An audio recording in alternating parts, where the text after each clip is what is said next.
We are back at the Nasdaq Entrepreneurial Center today with the National Venture Capitalist Association. I have the CEO and President, Bobby Franklin, here with me. If you are unfamiliar with what the Nasdaq Entrepreneurial Center does, we provide resources for entrepreneurs and mentorship and bring really cool guests in, like Bobby Franklin. Welcome, Bobby. Thanks, Jenna. Thanks for having me. We are so excited to have you. So my first question for you is, for our entrepreneurs in our community who are unfamiliar with NVCA, what exactly do you all do? Well, the short answer is we're the lobbyists for the entrepreneur. Whether they know it or not, we're working on policies in Washington to make sure that the entrepreneurial ecosystem can thrive and flourish here in the United States. So NVCA has published a number of reports and new findings in the venture capitalist industry. What's next? So we're announcing HR policies to help firms be more inclusive from the policies that they have in trying to attract and retain talent from a broad, diverse group. And we do that with the work of and help from our partners like Silicon Valley Bank and Proskauer Rose and the Miller Law Group, who helped us identify model policies. So NVCA has published a number of reports and new findings in the venture capitalist industry. What's next? Well, one of the things is having the announcement that we will today with new HR policies that we're helping make available tools for our members to help make a difference. One of the things that the study we did with Deloitte this past year showed is that firms that are intentional about making a difference actually show a big difference in their data. So this is a way that they can have a roadmap and they can adopt or at least use as a guide some HR policies. And we believe that if they're intentional about it, as the data showed, they'll make a difference. And then just a follow-up on that was on the geographical diversity of the firms and the entrepreneurs that are involved in NVCA. Can you touch or elaborate a little bit more on that point? Absolutely.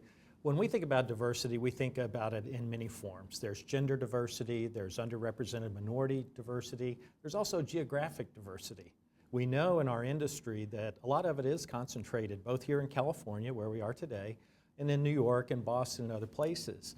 And we believe that we should work hard to help that spread across the country so that all parts of the country have the opportunity. There are great entrepreneurs everywhere, but not all of them know how to make it to Sand Hill Road to ask for capital and ask for help. And so we would like to see a greater regional, healthy ecosystem develop in all parts of the country.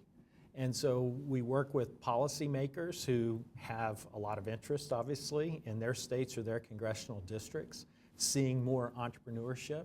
You've got great universities, you've got great service providers, you've got great entrepreneurs. Many times you have lots of angel investors, but you don't have those Series A, Series B, and we'd like to do what we can both in policies and in help convening the ecosystem to help solve those problems. And as you represent entrepreneurs or rather invest in entrepreneurs, right, and also work with the government, how do you represent these different interests from both sides and kind of come to agreements that are beneficial for both parties? Well, the great news is if you're working on behalf of the entrepreneurs and you're helping the environment for entrepreneurs to succeed, then really you're helping the investors into that. So you have one set of issues and both sides are interested in the same set of issues, whether it's tax policy or immigration or litigation reform or tech policy, net neutrality, you name it. If it's something that's important to the entrepreneurial ecosystem, we're involved in. What makes a great VC, or what characteristics really identify venture capitalists? Well, venture has a lot of different definitions these days. There are a lot of different players in venture capital. So the way I like to keep it straight in my mind is anything from the idea to the exit, I think of as our world, and whatever we can do to help entrepreneurs succeed from the policy front. And the question being about VCs, in my way of thinking, is whatever VC can help not only write the check, capital is such a small part of it. It's really how does that venture capitalist help that entrepreneur and help that company go from an idea in someone's garage to a company that's trading on the public markets. Sure. I think that's something that we can really resonate with here at the center because we help entrepreneurs at any stage, right? So we have 18-year-olds or recent college graduates who come in with ideas and they're fresh to entrepreneurs that are really ready to exit their company. So I think it's wonderful that you all are keeping in mind, right, all of these different phases of entrepreneurship and the different faces of entrepreneurship. And that leads me into my next question. What exactly is NVCA doing to help diversity and help helping to diversify the playing field for all faces? We knew that we didn't have a very diverse industry. And there's the old saying that you can't improve what you don't measure. And so we worked closely with our partner Deloitte and put together a report about a more inclusive ecosystem and a more inclusive industry. And that came out last year. And really that was the first, there have been a lot of studies about what the demographics are. Like I said, we knew they were bad. We didn't know how bad. So we took a very scientific methodology towards measuring. And we got a statistical sample, and we have a 90% confidence interval. And as opposed to studies before that had gone and looked at pictures on websites, we have a lot more confidence in what this study said. So now we have a baseline. And then the question is, what do we do next? And what we have done, both in creating a diversity task force among board members and former board members at NVCA, is we've said, all right, let's make sure we understand the problem, and then let's identify solutions so that our member firms can help improve the situation. And this is exactly what firms are doing today, right? So you touched on HR policies. What else are these firms doing?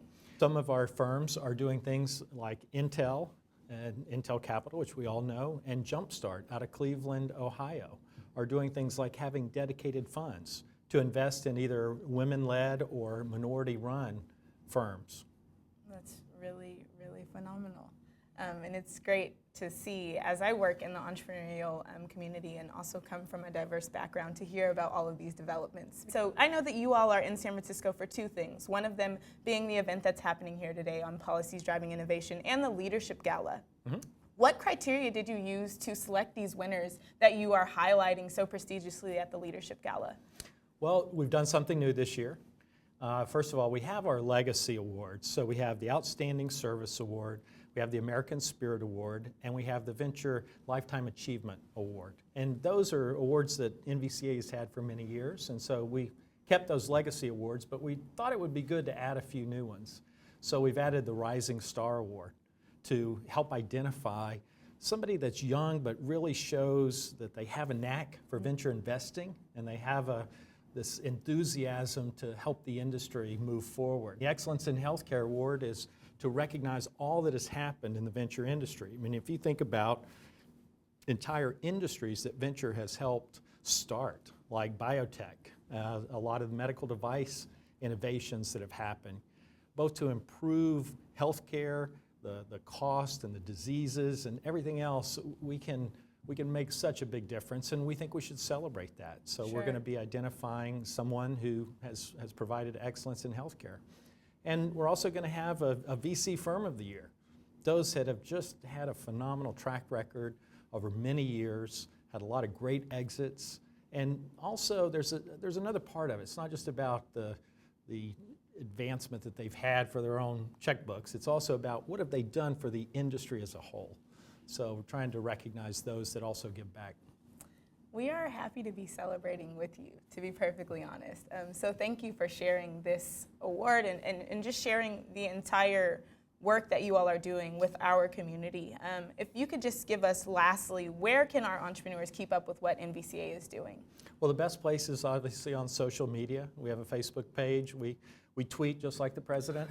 We have a lot of materials on our website. Sure. Everything we do, all the policies that we're advocating for, all the work we're doing, our newsletters, everything is all about this entrepreneurial ecosystem. So we encourage folks to engage with us.